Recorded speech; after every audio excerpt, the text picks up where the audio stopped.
The Case of the Green Bicycle Murder, Part 1. Hi folks, welcome to RJ Impact. Today I'm presenting something a little different. It is the first of a two-parter discussing one of the most infamous unsolved murders in the UK, which took place in the early 20th century. In this part we'll talk about the murder itself and the circumstances leading up to the arrest of a suspect in the case. In part 2 we'll talk about the arrestee and their subsequent trial and some of the aftermath relating to the case. As I've already said, the Green Bicycle case was a British murder investigation and subsequent trial pertaining to the fatal shooting of Bella Wright near the village of Little Stretton, Leicestershire, on the 5th of July 1919. Wright was killed by a single bullet wound to the face. The case takes its name from the fact that on the evening of her death, Wright had been seen cycling in the company of a man riding a green bicycle. The case would prove to be one of UK's most celebrated and controversial murder cases of the 20th century, with opinions varying amongst authors as to the guilt of the alleged murderer and motivations for the crime. The case has been described as the most fascinating murder mystery of the century. Bella Wright. Annie Bella Wright was born on the 14th of July 1897. She was the eldest of 7 children born to an illiterate agricultural worker and his wife. She lived in a thatched cottage in the village of Stoughton, Leicestershire, 4 miles outside Leicester.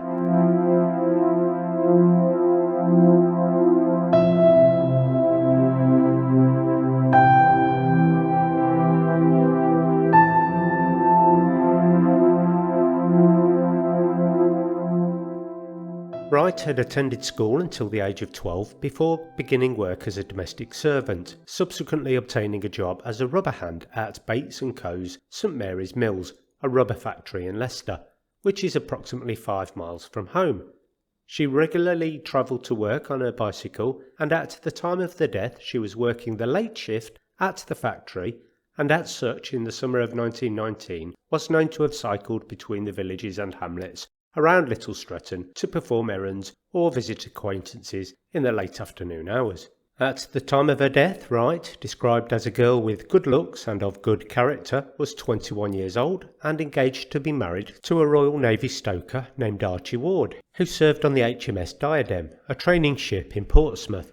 She is known to have had at least one other suitor and to have told her mother of an officer who had fallen in love with her. Now, we don't know exactly who this is, but clearly, given the date, it could have been someone who served in World War I.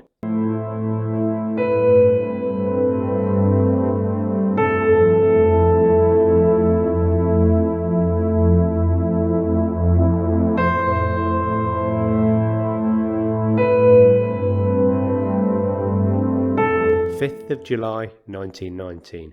By all accounts, Wright met a man by chance on the 5th of July 1919 at around 6:45 p.m. as she rode her bicycle to the village of Goulby, where her uncle George Measures resided.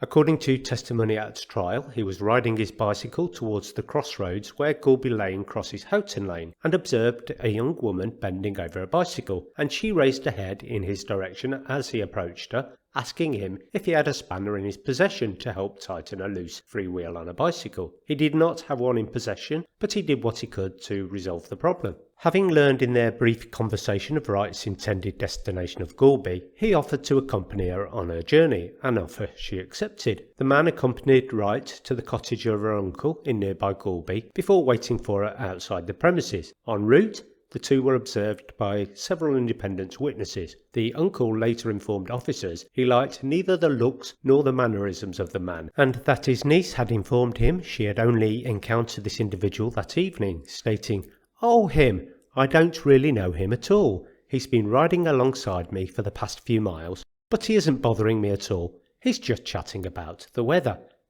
Although Wright remarked to her uncle that Light behaved like a perfect stranger in her company, just before leaving his cottage she jokingly informed him, "I hope he doesn't get too boring," before adding, "I shall try to give him the slip." When Wright exited her uncle's cottage and approached him on her bicycle, the man was overheard greeting her with the remark, "Bella, you've been a long time. I thought you'd gone the other way." The two rode away from Measures' cottage at approximately 8:50 p.m, and when the two approached a junction beyond Kings Norton, Wright informed him she would have to bid goodbye to him at this stage as her intended route was to the left. He then claimed to have proceeded directly back to Leicester via Stoughton and Evington. Discovery. Approximately 30 minutes after Wright and her companion had ridden away from Measure's cottage, Wright's body was found on Gartree Road, part of the Via Divana Roman Road, by a farmer named Joseph Cowell. Her body was discovered alongside her bicycle. Her face was extensively blooded, with deep gouge marks visible on her cheeks and jaw. Surmising the girl may have been run off the road by a motorist, Cowell initially deduced that she had fallen from a bicycle and fatally injured herself. Cowell proceeded to nearby Great Glen to report his discovery to the local policeman, Constable Alfred Hall.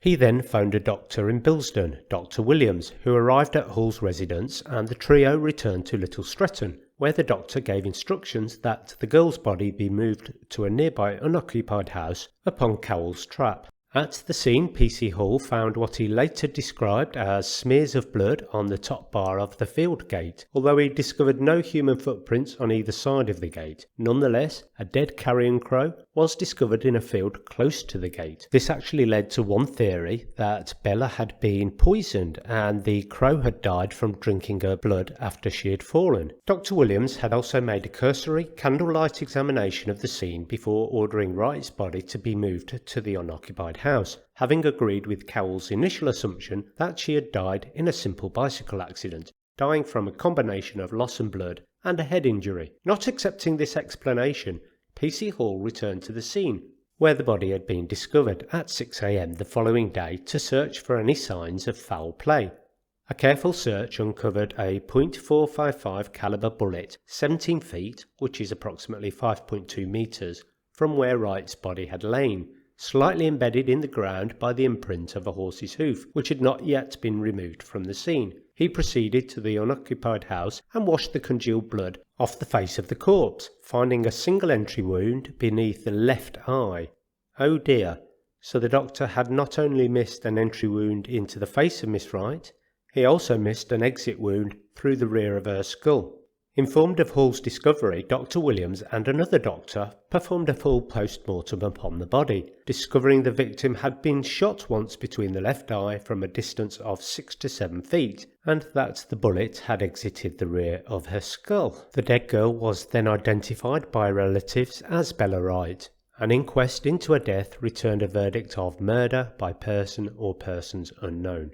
Investigation. Police inquiries revealed nobody except Wright and her riding companion had been in the vicinity of Gartree Road at the time of her death. As several people had seen the riding companion, investigators were able to obtain a detailed description of this individual, who was described as being 35 to 45 years of age, with a broad full face and between 5 foot 7 inches and 5 foot 9 inches in height. That's between 170 and 175 centimetres.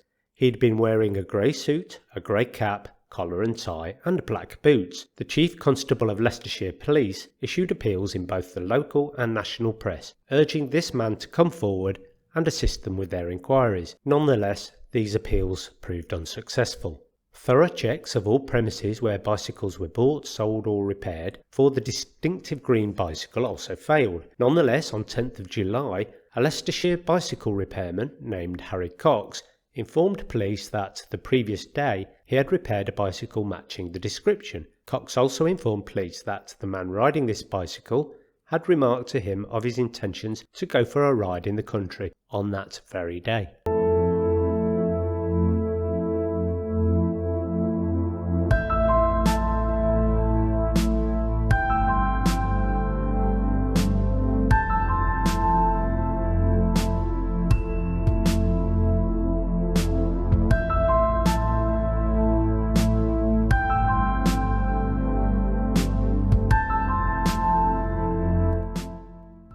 Bicycle discovery. Nothing further happened or was discovered during the investigation until nearly a year later, when on the 23rd of February 1920, one Enoch Whitehouse was guiding a horse-drawn barge laden with coal along the River Soar. The tow rope of the barge snagged the frame of the green bicycle, bringing it to the surface of the river. Whitehouse informed the police and a decision was made to drag the river further. Other pieces of the bicycle were discovered, And examining the frame of the bicycle, investigators discovered that although the serial number had been filed off both the frame and the seat lug, and the BSA brand name had been filed off the fork, a faint serial number was still visible on the inside of the front fork. Inquiries at businesses which bought, sold or otherwise repaired bicycles revealed this cycle had been bought by a certain identified man 9 years previously. Arrest.